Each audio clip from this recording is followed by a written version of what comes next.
In the frozen misery of the Western Front, where mud swallowed boots and cold gnawed through wool, soldiers clung to anything that could give the smallest spark of warmth. Fire meant life-hot tea, warm rations, dry socks, a moment of comfort in a world that had forgotten what comfort felt like.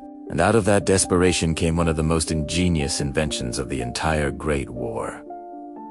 The trench stove, a tiny, homemade heater built from scraps and battlefield debris, yet so efficient and fuel-saving that even today, many modern backpacking stoves struggle to match it. By the winter of 1915, the front had become a frozen prison. Trenches flooded, frostbite spread, and hypothermia claimed nearly as many men as bullets. Wood was soaked, coal was rare, and any smoke rising from the lines could bring an instant rain of artillery.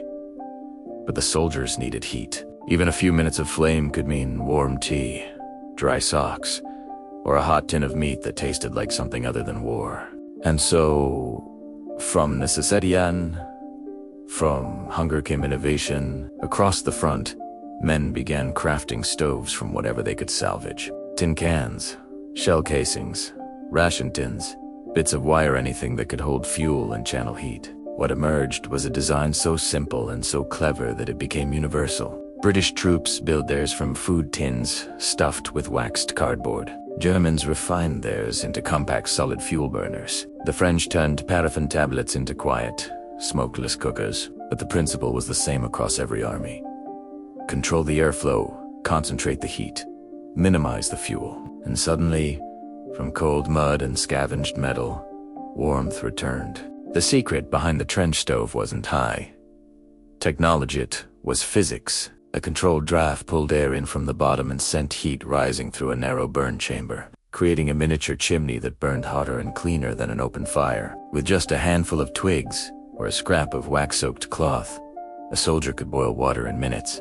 Some troops modified cans into double-wall designs, the early ancestors of today's rocket stoves, creating an efficient, almost smokeless flame that gave away no position and wasted no fuel. In a war where even steam could draw a sniper's eye, that low-smoke design saved lives. British snipers were known to heat rations silently in the shadows. German stormtroopers carried folding Esbit stoves that still inspire NATO gear today. And in dugouts, deep beneath the earth, tiny flames flickered warming hands, drying boots, lifting morale in places where hope seemed almost extinct. These little heaters weren't luxury.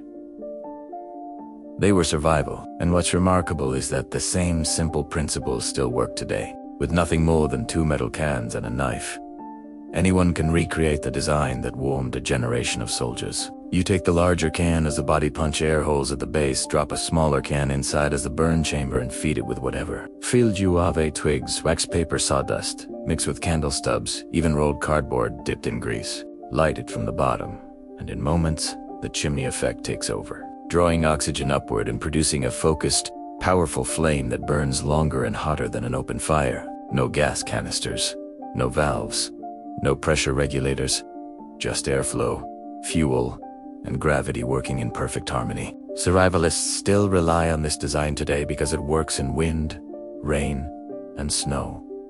It uses nearly no fuel. It stays discreet, and it proves the oldest truth of fieldcraft, that smart fire beats big fire every time. You don't need roaring flames to survive. You need controlled heat. After World War I ended, the trench stove faded from memory. Mass-produced liquid fuel burners and gas cartridges became the new standard. But the science behind the trench stove never disappeared. You can still see it in modern Esbit burners, ultralight hiker stoves, and high-efficiency rocket stoves used in off-grid communities around the world. The same airflow pattern, the same draft, the same concentrated heat perfected by cold, hungry men with nothing but tin scraps and necessity. But the trench stove is more than a clever tool from a bygone era. It's a symbol of resilience, a reminder that when the world collapses around us, human ingenuity burns even brighter. Soldiers in the darkest trenches of the Great War found a way to create warmth from nothing, and in doing so, they left behind a survival lesson worth remembering. Gear can fail, supplies can run out, but knowledge, true, practical knowledge. So whether you're a historian fascinated by forgotten ingenuity, a survivalist building your own emergency kit, or simply someone who appreciates how humans adapt under pressure, The trench stove stands as a testament to the power of simple ideas. Ideas born not in laboratories, but in mud, smoke, desperation, and hope. And the lessons that kept soldiers alive in the frozen trenches a century ago still matter today. Because when the world turns cold, warmth isn't just comfort, it's survival.